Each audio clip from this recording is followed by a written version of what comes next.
Hola, ¿cómo están? Hoy voy a introducir una categoría teórica de uso muy frecuente en la literatura, pero no exclusiva ni privativa de ella, sino que aparece en todo el discurso social en general, que es la categoría de intertextualidad. Si nosotros nos fijamos por la construcción de la palabra, el prefijo inter ya nos está marcando que se está refiriendo o aludiendo a la relación entre textos, ¿sí? Vamos a explorar un poco más de qué se trata ese concepto. Yo voy a tomar 3 aportes teóricos, por supuesto que hay más aportes en torno a esta categoría, pero yo voy a tomar los de Mikhail Bakhtin, Julia Kristeva y Gerard Genette. Por supuesto que aquí solo voy a atenerme a los conceptos claves de cada uno, por lo cual los invito, para poder ampliar un poco más la visión, a revisitar sus textos y poder hacer una lectura de los mismos más profunda para ampliar el enfoque de cada uno de estos autores. Por empezar, Bakhtin está hablando o está tomando como base, y él no pensaba exclusivamente en la literatura, sino en el discurso social, y en realidad él va a pensar en el discurso como aquel conjunto de enunciados más o menos estables que se da en una esfera de la praxis social determinada. Por ejemplo, el discurso de la ciencia, el discurso de las ciencias jurídicas, el discurso educativo, por ejemplo, es decir, todos aquellos enunciados más o menos estables que circulan en un ámbito social determinado. Entonces él va a tomar el concepto de enunciado, que por ahora, y tómenlo con pinzas porque no estoy siendo precisa en el mismo concepto, simplemente quiero que lo entiendan, vamos a considerar enunciado toda frase, alocución de un emisor determinado, que puede ser un texto, que puede ser una palabra, ¿sí?, que circule socialmente, en la discursividad social. Él decía que un enunciado se une a otro de tal manera que van formando una cadena discursiva, al modo de eslabones. Entonces, todo enunciado va a ser atravesado por enunciados que han sido producidos previamente y a la vez va a atravesar futuros enunciados. Estoy pensando cuando nosotros, un ejemplo muy claro y cotidiano, de la vida cotidiana, cuando nosotros hablamos y escuchamos en nuestras palabras resonar palabras de nuestros progenitores, de nuestros educadores o de autores que hemos leído, bien, es un ejemplo muy claro de esta manera en que otros enunciados atraviesan nuestro enunciado y a su vez nuestro enunciado va a atravesar a otros futuros enunciados. Él utilizó un concepto que era polifonía para mostrar esta variedad, multiplicidad de voces que siempre está circulando en el discurso. A veces de manera explícita, a veces de manera más solapada. Él va a utilizar un concepto que es dialogismo. Él no va a hablar de intertextualidad, sino de dialogismo, pero lo podemos tomar como sinónimo. Dialogismo es toda aquella relación dialógica, es decir, de diálogo, que existe entre un enunciado y otro enunciado dentro del discurso social. Y él va a pensar en una clasificación de géneros discursivos, géneros primarios y géneros secundarios, que nos va a ayudar a esclarecer este concepto. Los géneros primarios, decía él, son aquellos que surgen en un contacto directo e inmediato con la realidad, que tienen una funcionalidad pragmática mucho más clara y presente, y que son de uso común en la vida cotidiana o rutinaria. Entonces, por ejemplo, un diálogo con la cajera del supermercado, ¿sí? Hola, ¿cómo estás? ¿Cuánto es? Tanto. Bien, ese sería un género primario. El género secundario es cuando esos géneros primarios son absorbidos, por ejemplo, por una novela o un cuento, y ya pasan a tener otra finalidad que no es pragmática, sino estética. Es decir, están artistizados, están allí con otra intención, que es la de producir un texto bello. Entonces han sido reabsorbidos y reelaborados con una funcionalidad estética, por lo tanto se transforman en géneros secundarios. Pienso en una novela muy conocida de la literatura argentina, que es Gomitas Pintadas, de Manuel Puig, donde esto se trabaja muy claramente.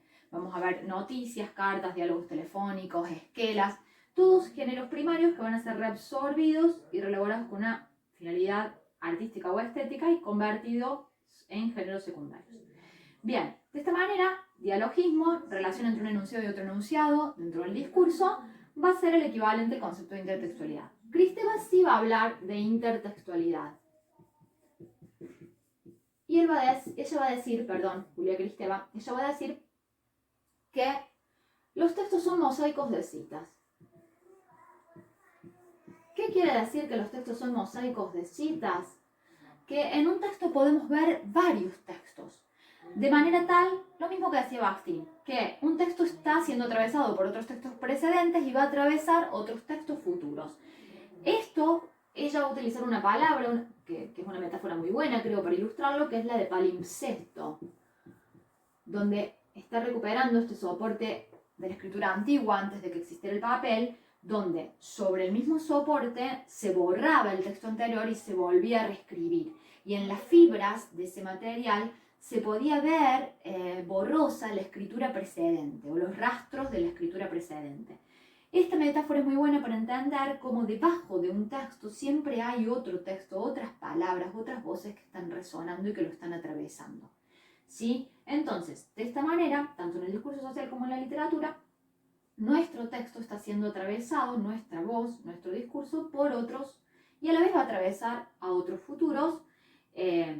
Y pienso aquí, hago un paréntesis, en alguien que utilizaba muy magistralmente el recurso de la intertextualidad, que es Jorge Luis Borges, otro autor argentino, incluso haciendo citas apócrifas de autores que no existen, de su propia invención, incluso de textos inexistentes, que hacían que el lector un poco se extravíe o vaya a buscar la fuente y se encuentre con que en realidad se trata de una cita apócrifa.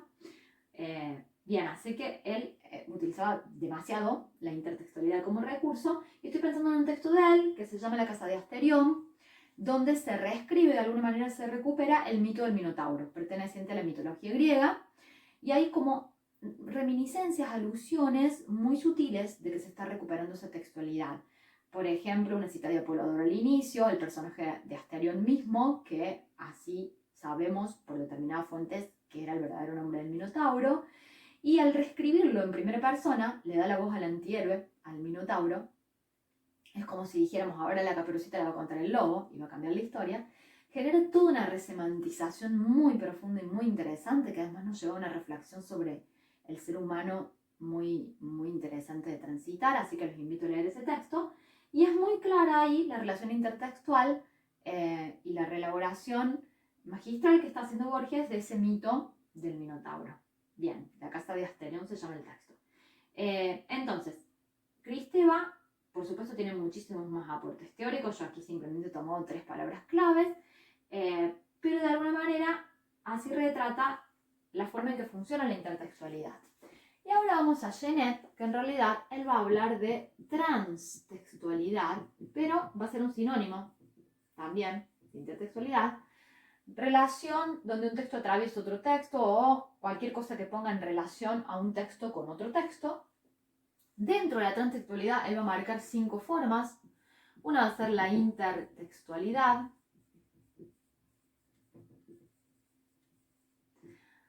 O sea que para él la palabra intertextualidad va a ser una subcategoría dentro de transtextualidad, pero no nos olvidemos que en realidad todos los conceptos de la intertextualidad, transtextualidad están haciendo referencia a la misma idea, ¿sí? Incluso algunos hablan de interdiscursividad. Pensemos que acá cuando hablamos de texto no nos estamos limitando al texto escrito, ¿sí? Sino cualquier tipo de textualidad. Por ejemplo, una película es un texto fílmico. Bien, intertextualidad, lo voy a decir, es la relación de copresencia efectiva entre un texto y otro texto. Se puede dar de 3 formas. A través de la cita, esto es claro, es cuando citamos, entre comillas, o decimos como dijo tal autor, o en palabras de tal autor, o parafraseando tal autor. Alusión, que es cuando no es directa la cita, pero se está aludiendo a la palabra de otro. Esto es muy común en el discurso político. Pienso en Eliseo Verón, que decía que todo discurso político tenía un prodestinatario, que es aquel que piensa como yo, un contradestinatario, que es el opuesto, el opositor, a quien que piensa contrariamente a mí, y un predestinatario, que es a quien van dirigidas las estrategias de persuasión para convencerlo. Entonces, todo el tiempo en el discurso político se está haciendo una alusión a las palabras del contradestinatario, ¿sí? Estamos discutiendo con las palabras del opositor, a veces de manera solapada y aludida, a veces de manera más explícita e incluso un poco más agresiva, pero sería un ejemplo claro de la alusión. Y el plagio, que ya es la intertextualidad absoluta, porque es la copia directa de otro texto. Luego, otra categoría, aparte de la intertextualidad, es la architextualidad, que es lo que pone en relación a un texto con su género, con el género al que pertenece. Por ejemplo, un cuento con el género policial. Entonces, ya esa relación entre el cuento y el género policial al que pertenece ese cuento nos va a abrir determinadas expectativas lectoras. Es decir, por saber que pertenece a ese género, vamos a esperar que aparezca allí un crimen por dilucidar, una figura detectivesca, que aparezca una víctima, determinadas cuestiones relacionadas con el género que ya nos abren caminos lectores posibles. Entonces, relación del texto con el género al que pertenece, architextualidad. Paratextualidad, relación del texto con su paratexto. ¿Qué es el paratexto? Todo aquello que rodea al texto. Llámese título, epígrafe, fotografía, ilustración, infografía, subtítulo, glosario, todo aquello que rodea el texto. En el caso de un texto literario, una novela, por ejemplo, la portada, la contratapa, los datos del autor, tanto la sinopsis que aparece detrás, que nos hace comprar la novela porque nos interesa el argumento, como la solapa donde se mencionan otras obras del autor que quizás ya nos están hablando de obras que hemos leído y por ende despiertan nuestro interés, como el título, que no es menor, que puede ejercer cierta atracción, ciertas resonancias en el lector. Todo ese paratexto que se pone en relación con el texto ya nos está hablando de una lectura anticipatoria. Ya estamos leyendo algo antes de encontrarnos con el texto en sí mismo y ya tenemos determinadas expectativas lectoras antes de abordar el texto. Luego tenemos la metatextualidad, que es la relación del texto con los discursos críticos sobre el texto, con la mirada crítica. Por ejemplo, piensen en una crítica de una película o en una crítica de una obra literaria. Leo en el diario una crítica de la última obra de Luciano Lamberti o de Roberto Bolaño. Entonces, metatextualidad, meta más allá, está por encima del texto, es la relación crítica entre un texto y otro texto del cual éste habla o al cual éste se refiere. Y por último, la hipertextualidad, relación entre un texto A, dice Genet, y un texto B, donde el texto A reabsorbe y relabora el texto B. Para hacerlo fácil, pienso en un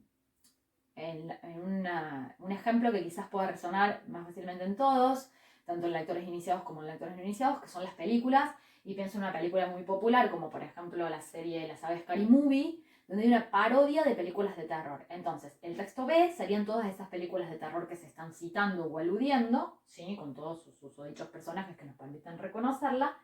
Y el texto A, que la reabsorbe y la relabora, es esta película, Scary Movie, donde se construye una parodia de todas esas películas y del género terror en general.